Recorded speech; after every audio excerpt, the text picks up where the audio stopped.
जय श्री गणेश। मैं हूं पंडित जगदीप।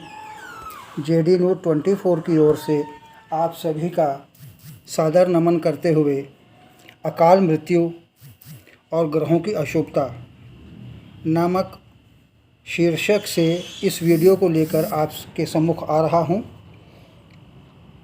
तो आइए बात करते हैं अकाल मृत्यु पर। जन्म कुंडली से जानें अशुभ ग्रहों के कारण अकाल मृत्यु अथवा दुर्घटना के योग। यह शाश्वत सत्य है कि मृत्यु एक अटल सत्य है, कोई इसे बदल नहीं सकता। जन्म कुंडली में जब कुछ अशुभ योग बनते हैं तो जातक की स्थिति के अनुसार अकाल मृत्यु के योग बनने लगते हैं, किंतु कब, किस कारण से और किसकी मृत्यु होनी है यह कोई भी नहीं जान सकता। किंतु जन्म से ही मृत्यु किस स्थिति में होगी यह अवश्य निश्चित होता है। कुछ लोगों की मृत्यु कम आयु में ही हो जाती है, ऐसे मृत्यु को ही अकाल मृत्यु कहते हैं। जन्म कुंडली में जब कुछ अशुभ योग बनते हैं तो जातक की अकाल मृत्यु होने के योग बनने लगते हैं। ये अशुभ योग किन ग्रहों के कारण बनते हैं, आइए इसी पर चर्चा करते हैं। जिस जातक की जन्म कुंडली के लग्न में मंगल देव हों और उस पर सूर्य देव की या शनि देव की अथवा दोनों की ही पूर्ण दृष्टि हो तो उस जातक की दुर्घटना में मृत्यु होने की आशंका बनी रहती है। राहु बाबा और मंगल देव की युति अथवा दोनों का समसप्तक होकर एक दूसरे को देखना भी मृत्यु से प्राप्त होने की स्थिति बन सकती है।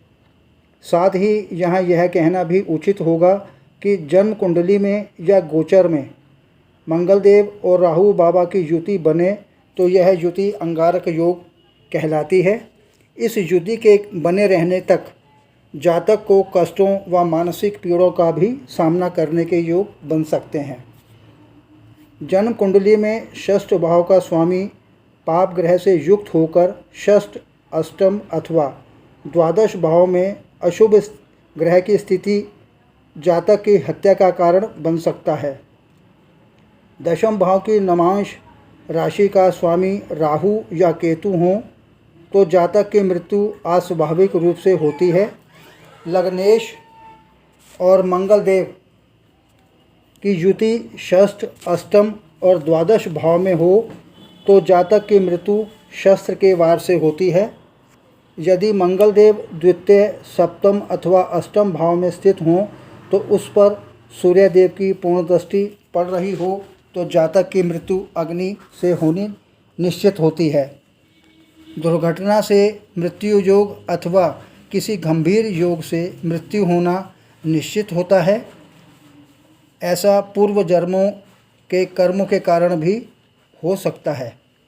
अमूमन यह देखा गया है कि कई परिवारों में पीढ़ी दर पीढ़ी किसी न किसी सदस्य की अकाल मृत्यु होती चली आती है। ऐसे परिवारों में उनके पूर्वजों का श्राप निश्चित होता है।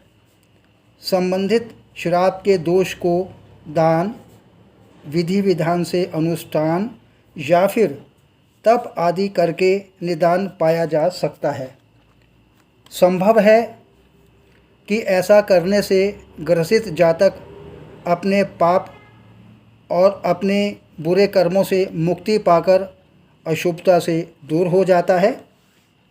शंका निवारण हेतु 701 879 7214 पर आप संपर्क कर सकते हैं।